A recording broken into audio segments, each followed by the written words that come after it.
Hello everyone and welcome to my top 10 summer of 2012 fragrances, perfumes, and colognes video. This is my second installment of this series. I'm actually going to include a link to my first installment somewhere up there or over there in the top corner of the video, so you can go ahead and click on it and see what I kind of had previously in my video. Now, this is a perfect day for me to actually go ahead and do this. It's the first day of summer.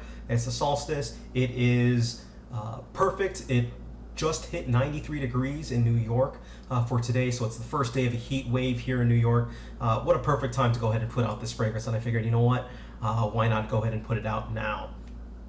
Now, there are a couple of ground rules that I kind of want to go over with this thing before I get started with it. The very first ground rule is this is my summer top 10 list, nobody else's. This isn't a magazine's, this isn't the top 10 summer best fragrances. These are the top 10 for summer fragrances that I choose to wear during the summer, in ranked order, of course. The second thing is, what do I actually consider summer? I consider summer hot, above 80 degrees Fahrenheit. For those of you are on the Fahrenheit scale. If you're on Celsius, do the conversion, don't actually have it here. But above 80 degrees Fahrenheit. It can be humid at times. It can be very humid here in New York. The heat index can get up to 103 degrees Fahrenheit, so I expect it to do, or the fragrance to do extremely well in hot temperatures. I'm looking for some things that are spicy. I'm looking for things that are fresh. I'm looking for things that can be calming and soothing, and things that do extremely well in the heat. So those are the type of fragrances that generally that I'm looking for, and kind of what I expect out of a summer fragrance. The third thing that I kind of wanted to cover is the changes that I have in my video. If you've seen my previous video, you'll notice there are a lot of fragrances that actually aren't there anymore. And the reason for that is last year, after doing my video, I kind of went through and I came to the realization that I actually really liked my fall picks, my winter picks, and I like them a lot better than my summer picks. And it's not because I chose wrong or did anything. Those were the things that I actually wore in the summer. It's mainly because I really felt that I didn't have a good summer fragrances type collection. So that's why you're going to see the difference in it. There's also a slight difference that you're going to see. You're not going to see Edition Blanche in the top 10, even though, as you saw previously from my spring summer fragrances of 2012. If not, go ahead and click on the videos. I'm not sure it'll be there somewhere, but the reason why it's not in summer, even though it is definitely a good summer scent, is because I don't wear it in the summer. Simply put, I wear it only in the spring. As soon as it becomes a little bit warm out, I just pop it open and just start wearing it because it's one of my favorites, basically.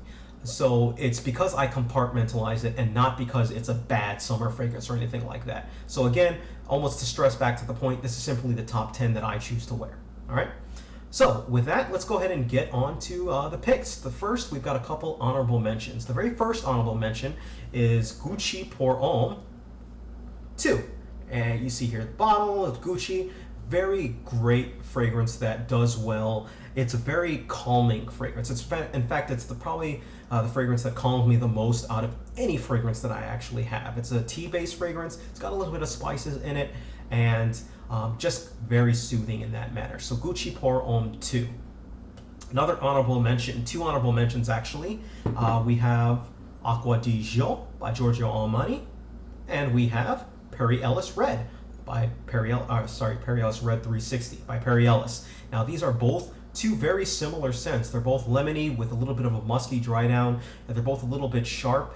They both have pretty decent longevity, and personally I prefer this one over just because it's a little bit more spicy than this one is. The main difference that you're going to see between these two is price, and that's why I bring them both up at the same time. This one you can probably purchase for around $60-$70 still.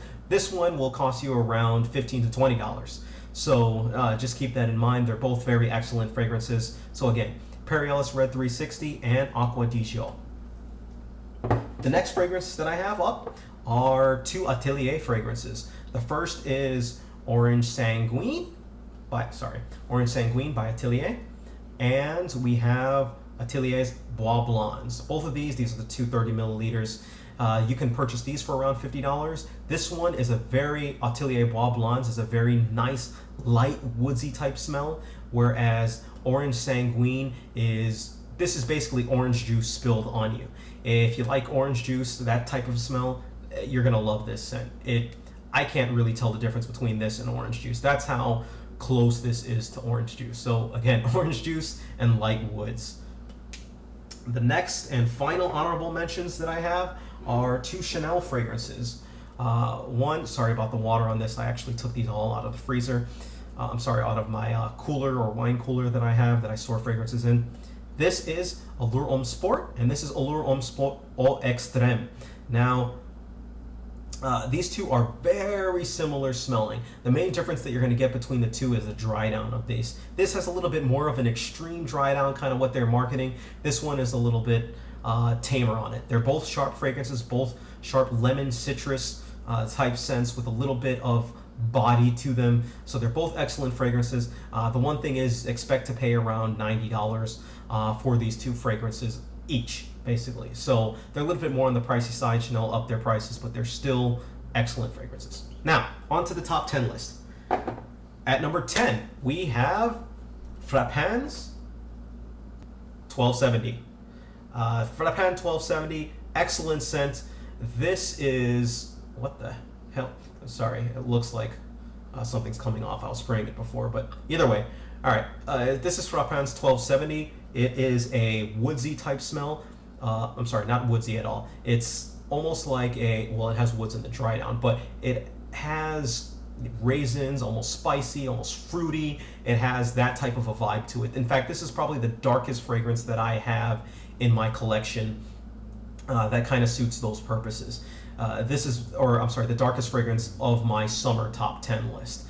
This is the one that I want to wear when I want a little bit more body to my fragrances for the summer. Almost all my picks are light type fragrances though, so this gives a little bit of that versatility, and that's why it's on my top 10 list at number 10.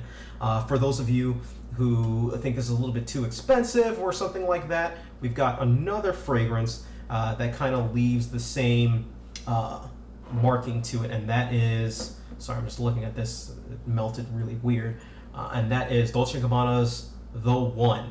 This has a very similar scent to this. The main difference that you're going to get between the two is, well, they don't smell exactly the same.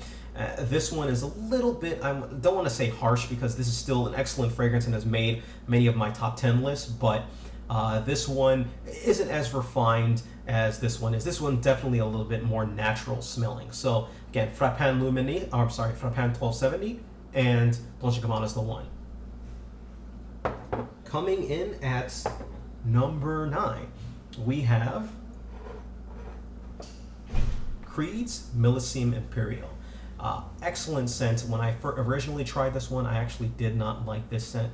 But as I was going around smelling all sorts of different fragrances, I finally came across this one again, re-smelled it, and said, wow, this is perfect for the summer scent. It really doesn't last as long as as long as I possibly would like it, only about 6 hours, and it is on the expensive side, around $285 retail. You can purchase this from online stores for probably about half the price, but it is a pricey fragrance. You're gonna get watermelon, sea salt. You're gonna get a little bit of, I get ambergris dry down from it, but you're gonna get a little bit of musk from the dry down too as well. Very excellent scent. And now, something that smells similar to this, if you don't have that kind of price budget, is Sean John's Unforgivable. This scent has a very similar scent to Millesime Imperial. The one difference is this has, again, a little bit more of a harsh smell than this one has, and they do change. While this one kind of remains the same on it, this one starts to dry down and begins to change into and loses almost all of its fruity accords, at least on my skin. So Unforgivable and Millesime Imperial. Now, coming in at number 8, we have Terre de Hermes. This one is a dirty orange, earthy type smell. Excellent scent, a little bit more on the pricey side as well. Going to cost you around $80 dollars, but it lasts a long time. Terre de Hermes, a solid choice at number 8, and still just an excellent scent. It really is very, very unique. You're really not going to find any scents out there that smell even remotely close to this scent. So Terre de Hermes coming in at number 8. Coming in at number 7, we have a new addition as well. and that is Maison Francis Kurkdjian's Aqua Universalis Forte. To be perfectly honest, this one jumped around on my list. When I initially got this, I was like, wow, this is the best, and I'm gonna wear this almost all the time, but it's a little bit toned down from then. It still is an excellent fragrance, and I still love it. It is something that lasts an extremely long time. This is an extremely bright citrus type scent that really radiates off of your skin. I really haven't come across anything that does it like this. This is just so concentrated that it remains bright on your skin on top of that. Most of the time when you spray fragrances, and especially summer fragrances, they'll start off on your skin strong and then they'll kind of teeter or peter off. Not this. This doesn't peter off at all. It pretty much stays loud and bright on your skin the entire time. So Maison Francis Kurkdjian's Aqua Universalis Forte. Coming in at number 6. We have another one that I had from last year, moved down a couple spots, Dior Homme Sport. Still is an excellent scent, a little bit of ginger, a little bit of citrus, has almost a woody type dry down. Such an excellent scent, Dior Homme Sport. It's a little bit more on the pricey side. Will cost you, I believe this one's going to cost you probably around $60-ish, but it is definitely well worth it, Dior Homme Sport. Coming in at number 5, we have a fragrance that seems to almost land on almost all my lists. It's landed on my winter list as well as my summer list, and that's Dolce by Issey Miyake. This, just a fantastic citrus yuzu, almost a sour note type smell that's gonna last you all day long. It's definitely a mainstay in mine. It's very unique.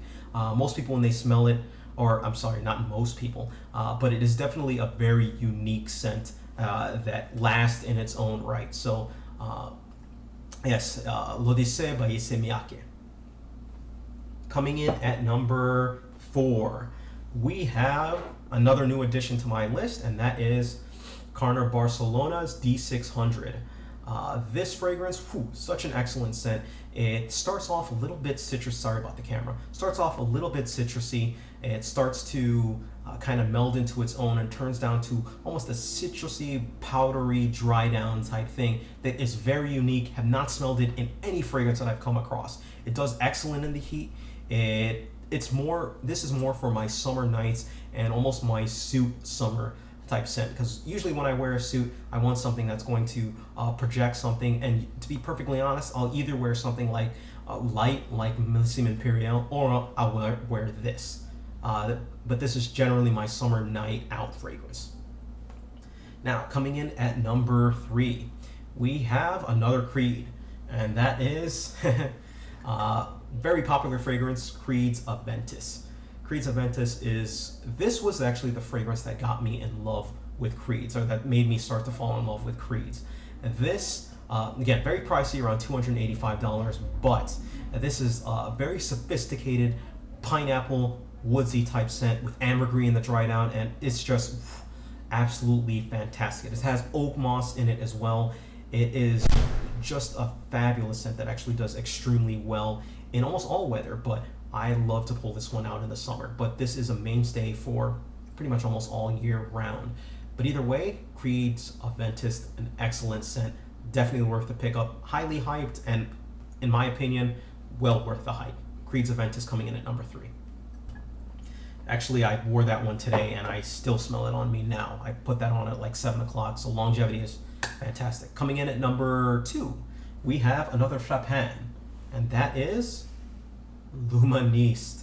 Frapin's L'Humaniste coming in at number 2. Immediately when I smell this scent, it is a very gin and tonic citrus type smell. The one knock on it is it doesn't last as long, but for what you get when you spray it, it's just absolutely fantastic. A little bit on the pricey range, again, $120-ish for it, but wow, what an excellent fragrance that you're going to actually get from this. Again, gin and tonic. The dried out, sorry, I usually don't smell fragrances in the middle of reviews because I don't get the full opinion of the fragrance just off the top of the smell. But again, dries down almost very similar, doesn't really change much, but the opening of it is just absolutely fantastic, and that opening is what you get throughout the entire fragrance. So Frapin's L'Humaniste, I'm probably pronouncing that wrong. I think it's Humaniste. I know I'm pronouncing it wrong, so I'll look that up. I will come correct next time that I come. Sorry about that. Now, for my number one fragrance, it is the same as last year, Bergamote 22. I absolutely adore this. It's still my number one summer scent. It is citrus, it is woods, it is cedar, it is bergamot done perfect. This is my number one and has been my number one for good reason. Absolutely love this scent. I highly suggest, if you have not smelled this, go ahead and check it out. Get a sample any way that you actually can. I absolutely love this stuff. Now, if you have any questions whatsoever on my top 10 list, please feel free, leave me a message, do whatever you gotta do. Again, I'm gonna be including the links to my previous ones at the top. Enjoy yourselves, it's a great summer. Wear your fragrances and just have a blast. Thank you and take care of yourselves. Have a great day.